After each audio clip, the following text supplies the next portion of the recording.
आणि आता वळूया दुसऱ्या बातमीकडे। मनोज जरांगे यांची छत्रपती संभाजीराजे यांनी भेट घेतली आणि सरकारने जरांगेंची मागणी पूर्ण करावी असं देखील संभाजीराजे म्हणाले।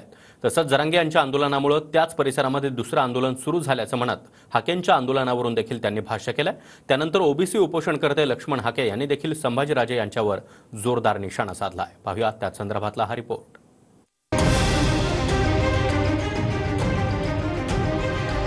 पूर्वी सुद्धा मी मनोज जरांगे पाटलांच्या बरोबर होतो, आज आहे आणि उद्या सुद्धा ठामपणे त्यांच्या बरोबर असणार आहे। मिस्टर संभाजी भोसले, आता राजा म्हणणार नाही मी तुम्हाला। जरांगे पाटलांची भेट घेऊन छत्रपती संभाजीराजे यांनी सरकारला मागणी पूर्ण करा असं म्हणत आपण जरांगेंच्या पाठीशी असल्याचं सांगितलं आणि ओबीसी आरक्षणाच्या संरक्षणासाठी उपोषण करणारे लक्ष्मण हाके आक्रमक बनले। एकीकडे 96 कुळी 92 कुळी म्हणायचं आणि दुसरीकडे मागासवर्गीयांचं आरक्षण मागायचं हे चालणार नाही असं हाके यांनी म्हटलंय। तर या मराठ्यांना सुद्धा न्याय मिळाला पाहिजे आणि म्हणून पूर्वी सुद्धा मी मनोज जरांगे पाटलांच्या बरोबर होतो, आज आहे आणि उद्या सुद्धा ठामपणे त्यांच्या बरोबर असणार आहे। मिस्टर संभाजी भोसले, आता राजा म्हणणार नाही मी तुम्हाला, कारण रयतेचा राजा छत्रपती शिवाजी महाराज यांचं राज्य निर्माण होण्यासाठी 18 पगड जातींनी जीवाची कुर्बानी केली आणि आरक्षणाचे जनक राजर्षी शाहू महाराज यांच्या विचारांचे पायीक आम्ही आहोत। आणि मिस्टर संभाजी भोसले, तुम्ही विशाळगडावरती माझ्या मुस्लिम माता भगिनी धाय मोकलून रडत होत्या, त्यावेळी एका धार्मिक स्थळ पाडत असताना तुम्ही हातवारे करून चेतावणी देत होता। तुम्ही संविधानिक वागत होता का? जन्मानं मागासवर्गीय असावं लागतं, नाहीतर राज्य मागासवर्ग आयोगाच्या पॅरामीटर्समध्ये बसावं लागतं, तेव्हा मागासवर्गीयांचं आरक्षण भेटतं। तुम्हाला कोण म्हणाल मागासवर्गीय? एका बाजूला 96 कुळी 92 कुळी म्हणायचं आणि दुसऱ्या बाजूला आम्हाला मागासवर्गीयामधनं आरक्षण द्या म्हणायचं। हे कसं बसतं? मिस्टर संभाजी भोसले, या प्रश्नाचं उत्तर आम्हाला हवंय। जरांगे पाटलांचं अंतरवली सराटीत उपोषण सुरू आहे आणि इथूनच 1.5 किलोमीटर अंतरावर वडीगोद्री इथं लक्ष्मण हाके आणि नवनाथ वाघमारे हे उपोषणाला बसले। त्यावरूनही संभाजीराजे यांनी जरांगेंनी आंदोलन सुरू केल्यानंतर तिथं दुसरं आंदोलन सुरू झाल्याचा आरोप केलाय। घटनात्मक पद्धतीने जर कोण आंदोलन करत असेल तर ते काही चुकीचं नाहीये, पण अशा पद्धतीने ह्यांनी इथं आंदोलन सुरू केलेलं आहे इथं म्हणून पलीकडे जाऊन आंदोलन करायचं हे काय महाराष्ट्राला या गोष्टी शोभत नाहीत। हा सुसंस्कृतपणा नाहीये, पण दुसऱ्यांनी करायचंच नाही, दुसऱ्यांच्या मागण्या ह्या बरोबरच नाहीयेत। हा अधिकार या घटनेत आपल्याला बाबासाहेब आंबेडकरांनी जी घटना लिहिलेली आहे तसं त्याच्यात कुठेही लिखित नाहीये की दुसऱ्या समाजावर अन्याय करा।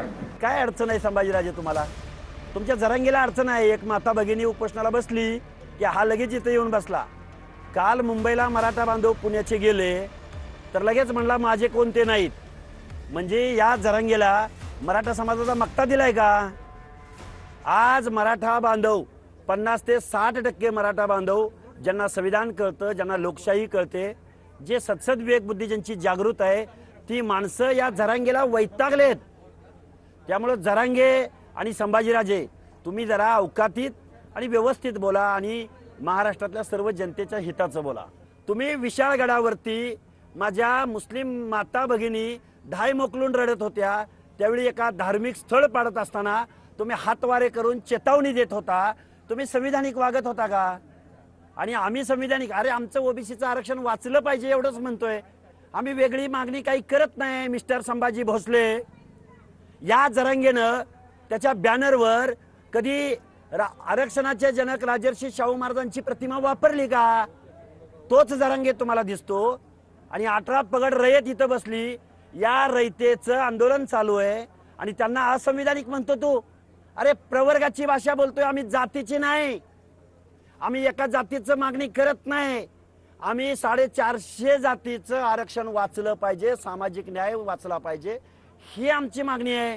मिस्टर संभाजी भोसले, लाज वाटली पाहिजे आपल्याला। मराठा समाजाला सरसकट ओबीसीतून आरक्षण द्या अशी मागणी जरांगे यांची आहे। त्यासाठी ते 6व्यांदा उपोषणाला बसले। मागण्या मान्य झाल्या नाही तर महायुतीचे 113 आमदार पाडणार असा इशारा देखील मनोज जरांगे यांनी दिलाय। मात्र आता पाडापाडीची भाषा नको, तर विधानसभा निवडणुकीत आमच्यासोबत या असं जाहीर निमंत्रणच संभाजीराजे छत्रपती यांनी दिलंय। मी एकमेव व्यक्ती आहे जे मी मनोज जरांगे पाटलांना सांगितलं, आता पाडायचं बोलू नका तुम्ही, आता निवडून कसं आणायचं हे बघा। आणि मी ह्या शब्दात सांगितलं, तुम्ही आमच्यावर नाही आला तरी चालेल, पण यावेळी तुम्ही यायलाच पाहिजे। हे जर हे सत्ताधारी लोक आणि विरोधी पक्षाचे लोक तुमची जर दखल घेत नसेल तर यायला पाहिजे सत्तेत, उभा करा तुम्ही आमच्या बरोबर या, आमच्यावर नाही यायचं येऊ नका, स्वतंत्र उभा करा, पण सत्तेत या, काय चुकीचं नाही, त्याशिवाय प्रश्न सुटणारच नाही। ते काय आरक्षणाची बाजू मांडायला किंवा ऐकून घ्यायला आले नव्हते ना, जरांगेंना त्यांना सांगायचं होतं ही राजकीय भेट होती। त्यामुळं राजकारणाशिवाय ना संभाजीराजेच्या मनात काही हेतू आहे ना जरांगेच्या मनात काही हेतू आहे। फडणवीस साहेबांना संधी आमच्या मागण्याची, सगळ्या मागण्याची अंमलबजावणी करायची 1-2 दिवसाच्या आत जाता, आणि जर तुम्ही अंमलबजावणी नाही केल्या, आपल्या नावाने बोंबलायचं नाही, ओरडायचं नाही, कमून इतके पडले म्हणून एक येऊन देणार नाही, हे मात्र मी जाहीर तुमच्या साक्षीने सांगतो। आमच्या अंमलबजावणी करा, राजकारणात आम्हाला देणं घेत नाही, तुमचं राजकारण जळा, नाही केलं की आपल्या नावाने ओरडायचं नाही, हे काय केलं। 7 दिवसापासून जरांगे यांचं उपोषण सुरू आहे, त्यांची प्रकृती ही बिघडली आहे। मात्र आपण पाणी किंवा औषध यापैकी काहीही घेणार नसल्याचं जरांगे म्हणाले। तर जरांगेंना काही झाल्यास सरकार जबाबदार राहील असा इशारा संभाजीराजे यांनी दिला। मी शेवटचं सांगतो राजेसाहेब, आपण उठत नसतो, आता पाणी घेत नसतो, औषध घेत नसतो, उठत नसतो, मला पाहिजे सगळ्या मागण्याची अंमलबजावणी, मला माझ्या समाजात राजकारणात नाही जायचं, आम्ही आरक्षणासाठी एकत्र आलं, आमचं ध्येय आमचे लेकरं मोठे करायचे।